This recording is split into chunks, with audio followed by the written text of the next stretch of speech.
I got to talk about Dylan. You got to fill us in about this Coqui frogs.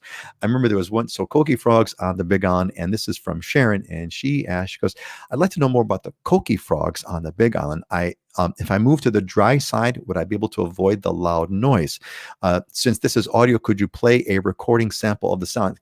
Sharon, I can't play one, but if you folks just do a Google search, a YouTube search for Coqui frogs, you'll hear them all over the place. Then I think about the Coqui frog, and I remember that one time when you and I were having a conference call, and it was like late at night, and you were at your home, and this Coqui frog was on, and it was like screeching. It was like hitting the microphone in like the wrong way, and it was like screeching. It was like nails on chalkboard, at least over the phone. But I also heard that some people really like the sound. So what's the deal with Coqui frogs on the Big Island, Dylan? So Coqui frogs are just a little bit of background. So Coqui frogs are frogs that are native to Puerto Rico that came here with nursery plants. So like when the big box stores started coming here in the 90s, and they would bring their garden departments, it was a perfect distribution for Coqui frogs, because they would bring the plants from Puerto Rico, and then people would pick them up and they'd take them home, and it went all over the island. So they proliferated pretty quick, and they do like the east side more because it is wetter. But they're pretty much everywhere on the island, unless you're at a pretty high elevation or you're like south or north where it's really dry, and they don't do very well. So part of it is where you live. Also, a lot of neighborhoods have like Coqui associations where they go and fight the Coqui frogs. So there's some natural remedies like hydrated lime and citric acid that you can spray and kill them. And so if you stay on top of it, you can keep the populations down. There's not very much noise.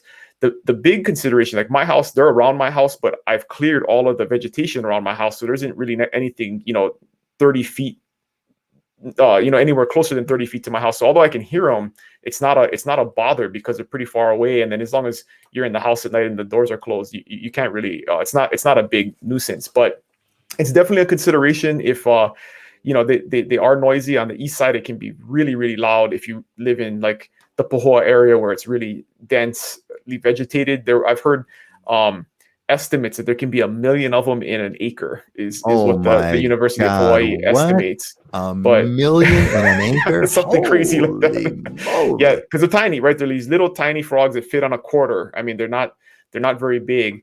But it's funny. I always tell this story about this was years ago, maybe 10 or 15 years ago, but there was a guy that ran for office, and he was in a primary, and the guy that he was running against was a very well-known, kind of person that was kind of a shoe-in for that seat. But the other guy ran on a Coqui frog platform. His platform was he was going to fight Coqui frogs and get money from the state to help us fight Coqui frogs. And everybody thought it was a joke, and he ended up winning like 60-40. Like it wasn't even close. And it was really showed that was something that was really important to that Hilo community was Coqui frogs, and nobody really saw it coming. But it's definitely a concern for a lot of folks.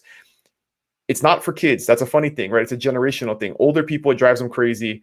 My kids don't understand why it's a big deal because they've known nothing but Coqui frogs, right? So it's one of those things where in 50 years, Coqui frogs are going to be a non-issue because everybody who's here, grew up with them, and it's just but there's crickets in other places. You may live by railroad tracks or traffic noise. I mean, some people think it's peaceful and they like going to sleep to them. So it just depends on the person.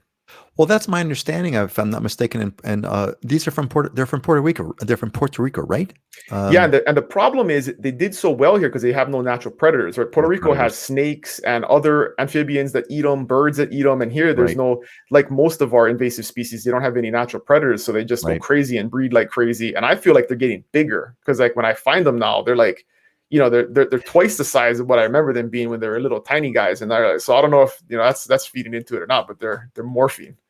I always wondered how is it that we can have how can we have endangered species that are being hunted to extinction, if you will, and yet we have a proliferation of Coquis. I mean, I would think that that doesn't make sense to me. So like, why not just have a bounty and pay $10 a Coqui? $10. So you have people who can, who will make million, and I would want to not give away, but I'd want to pay out millions of dollars to people, right? To wipe out the Coquis, just like they, we're apparently wiping out. Or we got to make them a delicacy, right? Just Kona Coquis or whatever, like Kona coffee. Like escargots, Coquis or something deep like fried that. Coqui frogs. I mean, there's got to be something we can do with them, Scott, you want to add anything in on this? Oh no, dynamite comes in small packages. Those things are teeny, but man, they are loud. They really project.